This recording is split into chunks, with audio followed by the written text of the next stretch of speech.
Welcome back, everyone. Thanks for tuning in. Today's topic is think for yourself, find truth, and become free. I know most of you think, Akashic, I already think for myself. I already know truth. But what if I told you that you haven't thought for yourself since the day you were born? Some people, not all, have not had a single thought that was their own ever. Let me explain somewhat. When you were born, did you have a say in your name, or was it given to you? Did you have a choice in the language you were taught to speak? Did you have any choice about the foods that were fed to you? Did you pick the education that was taught to you? Did you have a choice of religion or no religion? And if you were given religion, did you have any choice on the denomination that was taught to you? The answer is no to all these questions. We, who from our very nature should be masters of all conditions, but by virtue of ignorance, we are mastered by an almost numberless number of conditions of every description. We should be the masters of life, but instead we are the servants. If only we could wake up and become aware, then could the servant become the master again. This is half the reason I gave myself the name Akashic. Once I started to become aware, I wanted to choose my own name.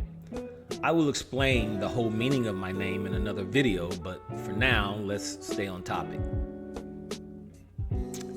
Everything that you have come to think of as who you think you are comes from two things: programming and identifications. Programming has been put into you from a very early age. You have been taught how to act, how to think, how to speak, and what to say. You went to school, and instead of catering to your strengths, you were taught how to conform. You were taught to fear failure and never make mistakes. You were shunned from exploring. Your parents pushed you into activities and sports while they screamed like maniacs on the sidelines. Unfortunately, I was one of those parents. You have been groomed to follow and not lead. You have been groomed your whole life to be what society wants you to be. At no time were you given the choice to be who you were meant to be. And because of that, you will never be what the universe intended you to be until you realize that society has molded you to be what it intended you to be. So, what's the objective of the world? It is to establish belief systems to blind and control you. In the words of Morpheus in the movie The Matrix, to create a prison you cannot see, feel, taste, or touch, a prison for your mind. And how is this done? Through misguided parents' influence, schooling, religions, governments, and other dogmas. However, once you begin to think for yourself, you realize that anyone who gives you a belief system is your enemy.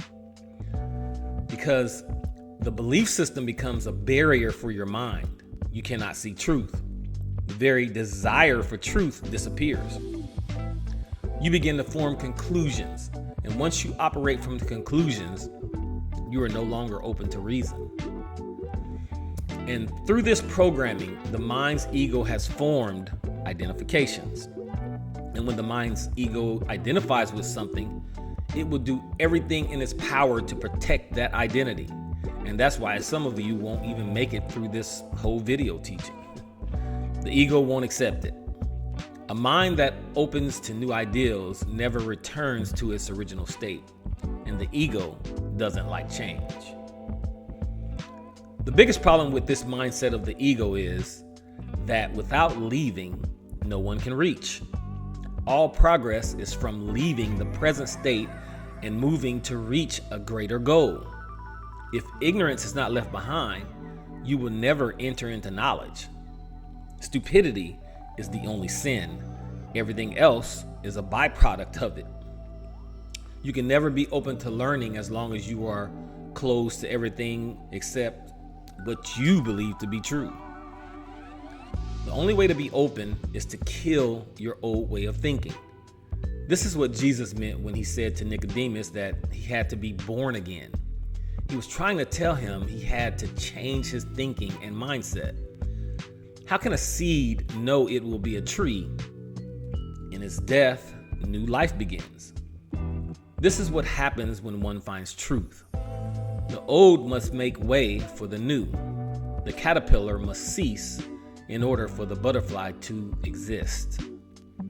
Soren Kierkegaard once said, "There are two ways to be fooled. One is to believe what is not true. The other is to refuse to believe what is true." When you look at your life and all the things you have not done to reach your full potential, one must then ask the question, are you in prison or are you the prison? Rumi said, "Yesterday I was clever, so I wanted to change the world. Today I'm wise, so I'm changing myself." So, how do we begin to turn the corner? How do we start the process of thinking for ourselves?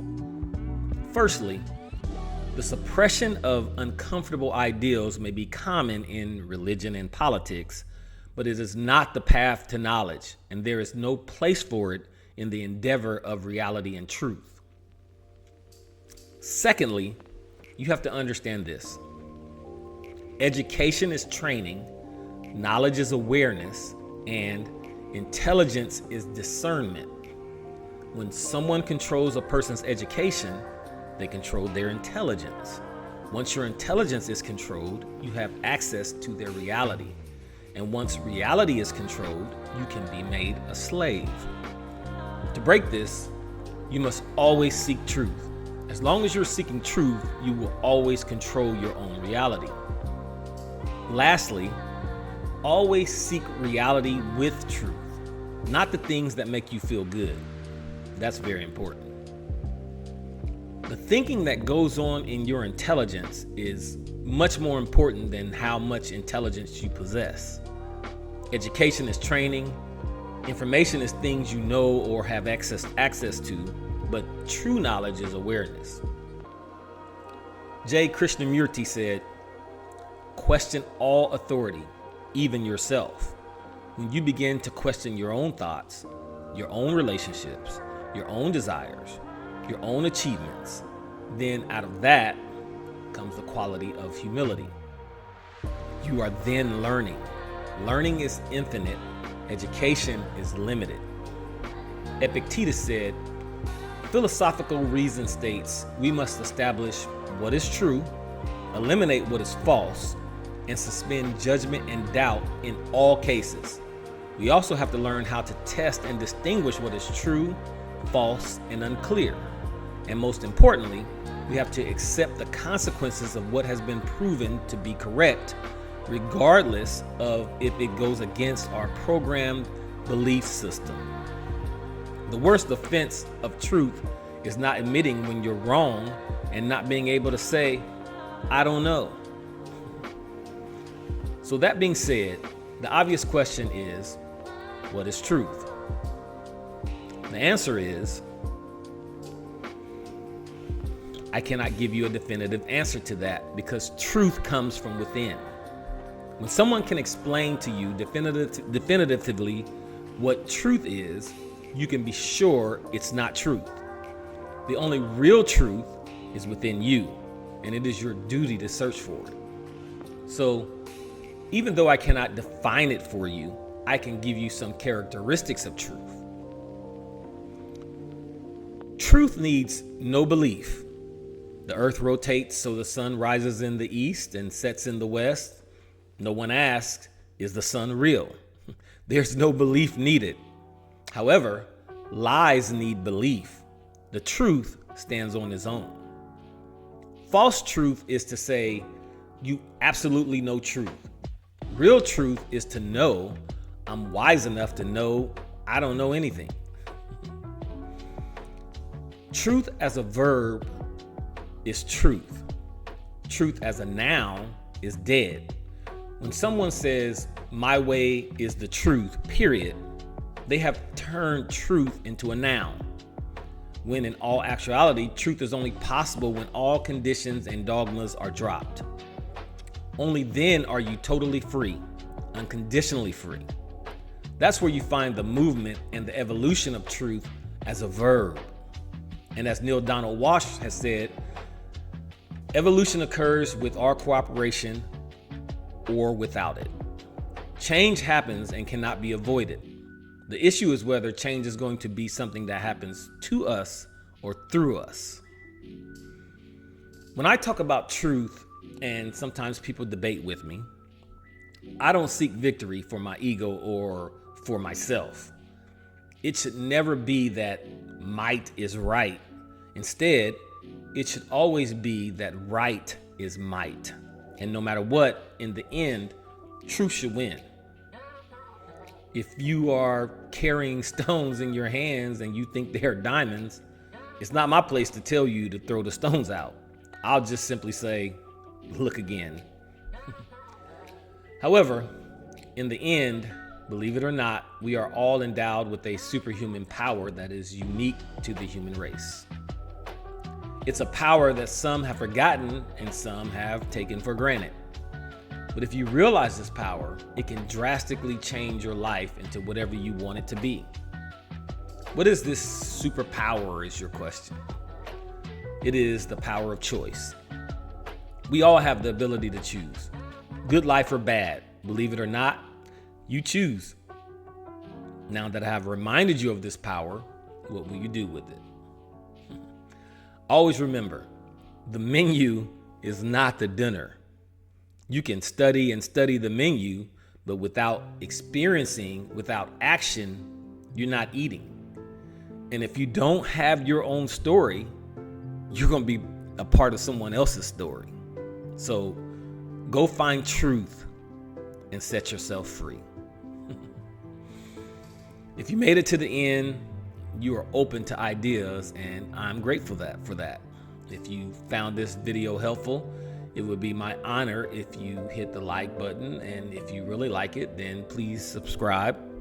I drop videos every Sunday, and if you are someone who enjoys reading, be sure to pick up a copy of my book, The Boy, the Master, and the 7 Questions. I'll leave a link in the description. And everyone have an awesome week, and until we meet again, namaste.